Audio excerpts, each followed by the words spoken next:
अचार का सीजन आ गया है और गर्मियों में ही आम का अचार बनाया जाता है। तो आज हम आपके लिए लेकर आए हैं आम की अचार की रेसिपी।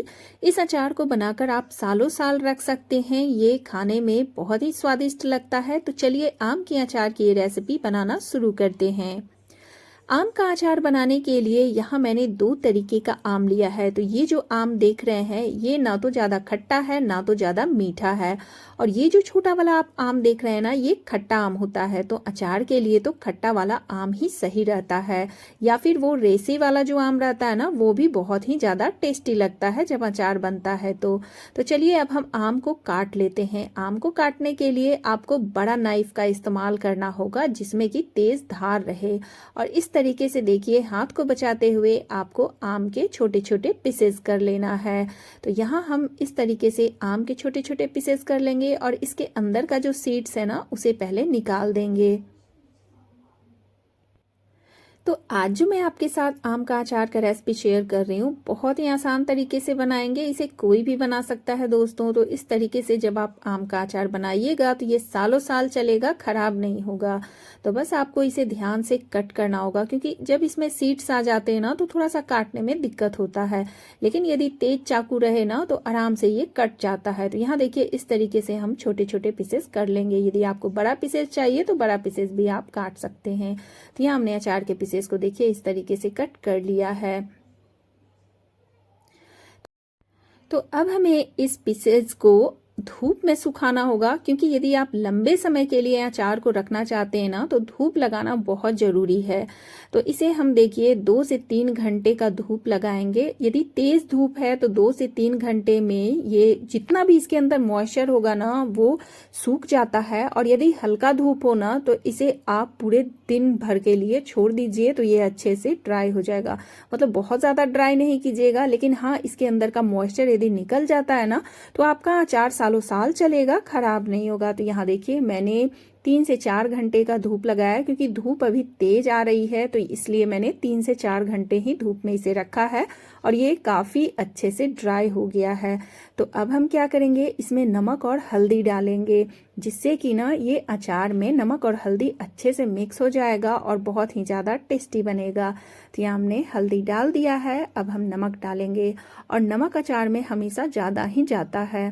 तो इस तरीके से देखिए हमने नमक डाल दिया है और हम इसे मिक्स करेंगे और रात भर के लिए इसे कवर करके रखेंगे।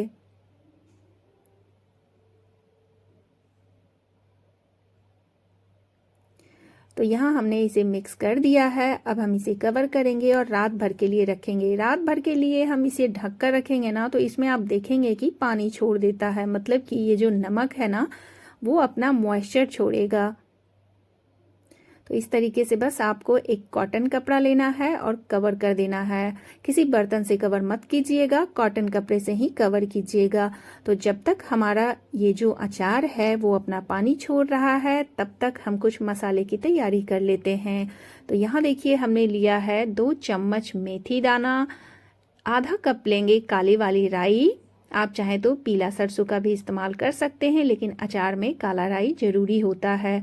और यहाँ हमने लिया है जीरा, तो 2 से 3 चम्मच जीरा लेना है। साथ ही में हम कलौंजी लेंगे, सौंफ लेंगे, तेज पत्ता लेना है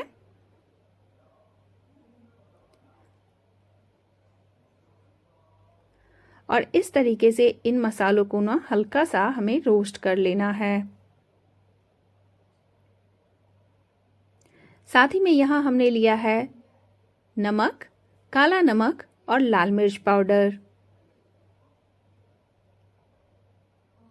तो अब हम मसाले को हल्का सा रोस्ट करेंगे, बहुत ज़्यादा रोस्ट नहीं करना है, हल्का ही रोस्ट करेंगे। तो इसके लिए तेज पत्ता को हमने इसमें डाल दिया है और हल्का सा ये जब क्रिस्प हो जाएगा तब हम इसे निकाल लेंगे।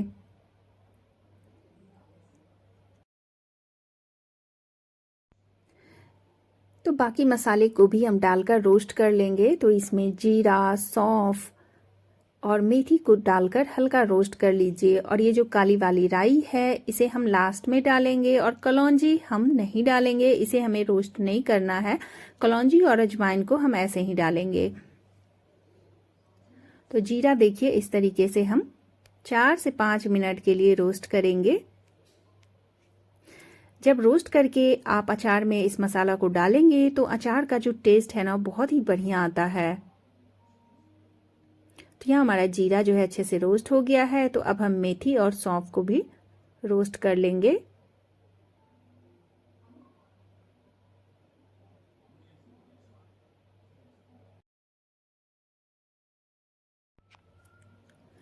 तो यहाँ सौंफ और मेथी भी अच्छे से रोस्ट हो गया है, तो हमने इन मसालों को निकाल लिया है और गैस का फ्लेम देखिए हमने ऑफ कर लिया है।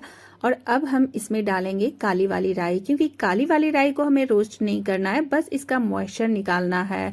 क्योंकि हम इस अचार को ना बनाकर लंबे समय के लिए भी रखते हैं, ये 1 साल 2 साल आराम से चल जाता है।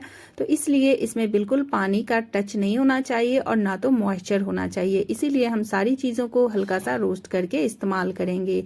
तो यहाँ देखिए हमने सारे मसाले को अच्छे से रोस्ट कर लिया है। अब हम इसे ग्राइंड करके पाउडर बनाएंगे। बिल्कुल बारीक पाउडर नहीं बनाना है, इन मसालों को दरदरा ही आपको ग्राइंड करना है। तो यहाँ हमने देखिए इन मसालों को दरदरा ग्राइंड कर लिया है, ज़्यादा बारीक भी नहीं है और ज़्यादा मोटा भी नहीं है। तो इसी तरीके से आपको इसका पाउडर बनाकर रेडी करना है।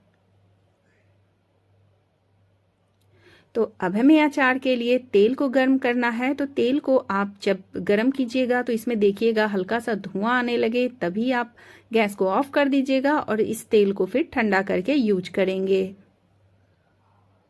तो यहाँ तेल गर्म हो गया है, मैंने गैस का फ्लेम ऑफ कर दिया है और इस तेल को अब हम ठंडा कर लेंगे। तो यहाँ हम अगले दिन अचार के ये जो पीसेज है ना, मतलब कि अचार तो अभी रेडी नहीं हुआ है, ये जो आम में हमने हल्दी और नमक डाला था, आप देख सकते हैं रात भर में इसमें हल्का सा पानी आया है, बहुत ज़्यादा पानी नहीं आया है। यदि इस आम के पीसेज में बहुत ज़्यादा पानी आ जाए तो आप पानी को निकाल सकते हैं और इस तरीके से मिक्स करके इसमें मसाला ऐड कर सकते हैं। तो मेरा जो ये आम का पीसेज है ना, इसमें बहुत ज़्यादा पानी नहीं आया है, हल्का पानी है। तो हमने इस तरीके से आम के पीसेज को मिक्स कर दिया है और अब हमें इसमें मसाला ऐड करना है। तो जो हमने ग्राइंड करके मसाला रखा है वो मसाला हम इसमें डाल देंगे और तेल को जो हमने गर्म करके रखा है उसे भी हम इसमें डाल देंगे। बहुत ही आसान है दोस्तों इस अचार को बनाना, कोई भी इसे बना सकता है और बहुत ही ज़्यादा टेस्टी भी ये बनता है। तो अब हम काला नमक और ये जो नॉर्मल नमक है ये सबको हम इसमें मिक्स कर देंगे। काला नमक डालने से बहुत बढ़िया टेस्ट आता है, तो इसे ज़रूर ऐड कीजिएगा। तो अब हम इसमें ऐड करेंगे लाल मिर्च पाउडर, कलौंजी और आप चाहें तो इसमें अजवाइन भी मिक्स कर सकते हैं। मैंने यहाँ अजवाइन इसमें नहीं डाला है। और इसमें हमें नमक भी डालना है, क्योंकि अचार खट्टा होता है ना, मतलब ये जो आम है वो हमने खट्टा वाला यूज किया है, तो इसलिए आम जब भी मतलब कि अचार आप बनाइएगा ना तो उसमें नमक ज़्यादा जाता है, ताकि इसका जो खट्टापन है इससे बैलेंस होगा।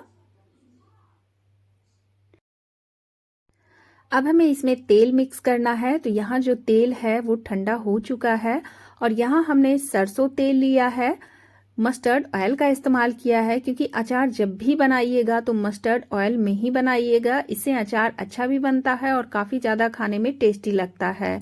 तो मैंने यहाँ सरसों तेल को देखिए इसमें थोड़ा थोड़ा मिक्स किया है, अभी और इसमें सरसों तेल जाएगा, क्योंकि जितना अच्छा सा तेल रहेगा ना इसमें उतना ही अचार हमारा बढ़िया बनेगा। तो इस तरीके से हम पहले मिक्स करेंगे और मिक्स करने के बाद आपको 3 से 4 दिन के लिए इसे धूप लगाना है। उसके बाद आप किसी साफ कंटेनर में इसे रख सकते हैं, मतलब कि आप ग्लास कंटेनर में रख सकते हैं या फिर आप वो जो चीनी मिट्टी का रहता है ना कंटेनर, उसमें रख सकते हैं। उसमें अचार आपका खराब नहीं होगा, बहुत ही बढ़िया रहता है। किसी भी स्टील कंटेनर में इसे मत रखिएगा या प्लास्टिक में मत रखिएगा। तो इस तरीके से देखिए हमने अचार को अच्छे से मिक्स कर दिया है। और दोस्तों यहाँ अचार बनाने के लिए मैंने प्लास्टिक कंटेनर का यूज किया है, ये माइक्रो ओवन का कंटेनर है, क्योंकि ना अचार को यदि आप स्टील कंटेनर में बनाएंगे ना तो वो आपका जो कंटेनर है उसको ख़राब कर देगा, क्योंकि आम तो बहुत ज़्यादा खट्टा होता है ना, इसलिए हमें प्लास्टिक कंटेनर यूज करना चाहिए, या चीनी मिट्टी का या ग्लास का। तो तो मेरे पास जो अवेलेबल था उसका मैंने इस्तेमाल किया है। आप चीनी मिट्टी या ग्लास कंटेनर का इस्तेमाल कर सकते हैं। अब हमने इसे कॉटन कपड़े से कवर किया है और 3 से 4 दिन का इसे धूप लगाएंगे। तो यहाँ हमारा 3 से 4 दिन का धूप लगकर अचार तैयार हो जाएगा और फिर इसे आप किसी साफ कंटेनर में, कांच का या फिर चीनी मिट्टी का कंटेनर का इस्तेमाल कीजिएगा। उसमें आप अचार को भरकर रख दीजिएगा और ये अचार आपका सालों साल चलेगा।